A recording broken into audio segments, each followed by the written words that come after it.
নিম্নলিখিত বইগুলির মধ্যে কোনটি ডক্টর রঘুনাম রাজন লিখেছেন? এর সঠিক উত্তর হলো option A, the third pillar. Next question, Dilwara মন্দির ভারতের সেরা এবং স্থাপত্যের দিক থেকে বিখ্যাত। এটি কোন ধরনের মন্দির? এর সঠিক উত্তর হলো অপশান সি, জৈন মন্দিরগুলির মধ্যে একটি। নেক্সট কোয়েশ্চেন, ড্যাশ হলো রক্তনালী যা হৃৎপিণ্ড থেকে শরীরের বিভিন্ন অঙ্গে রক্ত বহন করে। এর সঠিক উত্তর হলো অপশান সি, ধমনী, যা রক্তনালীর মাধ্যমে হৃৎপিণ্ড থেকে সারা শরীরে রক্ত বহন করে।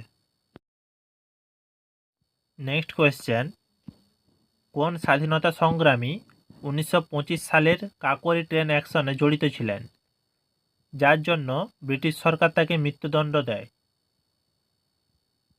এর সঠিক উত্তর হলো option A, Ramprasad Bismil. Next question, 2022 সাল পর্যন্ত নিম্নলিখিত দেশগুলির মধ্যে কোন দেশটি ভারতীয় লৌহ আকরিকের বৃহত্তম আমদানি করছিল? এর সঠিক উত্তর হলো অপশান বি, চীন।